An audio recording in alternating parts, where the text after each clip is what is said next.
As a financial advisor, a common question that people ask is, why wouldn't I just buy the S&P 500 and call it a day? And I have a lot of answers for this, but I thought it'd be better to tell a story. Let's start with one of my answers is, imagine that you're coming up to, your big goal, like purchasing a home. And it's time to put down that 20% down payment, and all of a sudden, boom, market goes down and you've lost 20% in your portfolio. But that's such a big jump. April this year. And to give you context, in January this year, I bought a house. So down payment was done, but this house was built in 1953, and let me tell you, every single thing about it needed to be updated. So when do you think that was happening? It's actually still happening. But we were in the thick of it in April, and I was not panicked. And I do not keep more than 3 months of my expenses in my bank account. But I was able to not panic and make those payments because of asset allocation. My account wasn't just held to where the overall market was. I got no idea what she just said. I really have no idea what she just said. I have no idea what she just said. She went from investing to don't do it to putting your money where. She's not a financial advisor. There's no possible way she's a financial advisor. Now, first of all, if you guys don't know what the S&P 500 is, that's an index fund of the top 500 companies in the US. That's something that's like, it holds like 80% of the market. So if you invest in that, you're going to make a good return, okay? On average, it's between 7 to 10%. And that's something anyone can invest in. It's a low cost.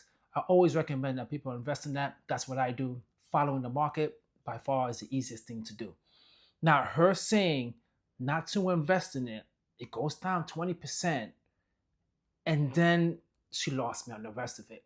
I have no idea what she's talking about. But listen, if you want to build wealth, put money in the S&P 500. I'm an accountant. I'm not a financial advisor. She's not either. But I'm just letting you know. S&P 500, man, an index fund. Get it with your Vanguard. Get your Fidelity and invest. There's so much trash all over the internet with people saying the most stupid, absurd things. And she's one of them. I don't even know what she even said. All I know is she said is something about S&P 500 not investing. And after that, it just went away.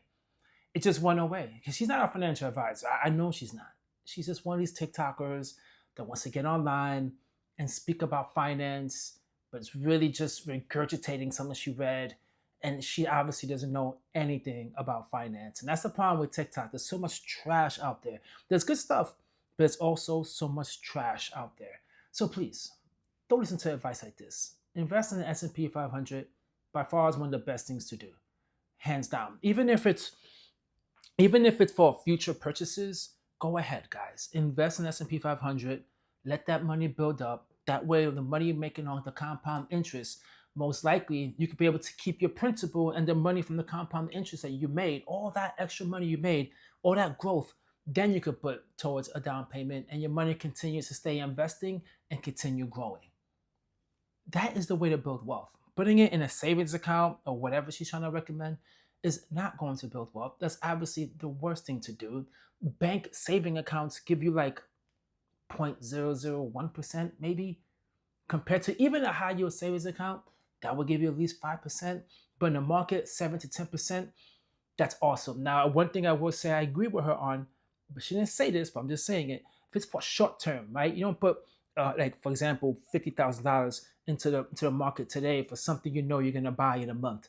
You're not going to do that. It's not enough time in the market for you to get the compound effect and to ride the waves of going up and down. That's just the way the market moves. But in the sense of for something you buy in 3 or 4 or 5 years from now, yeah, put in the S&P 500. What she's saying, I have no idea. Completely trash. Horrible. Thanks for watching. Hit the like, leave a comment, subscribe. Catch you in my next video. Peace.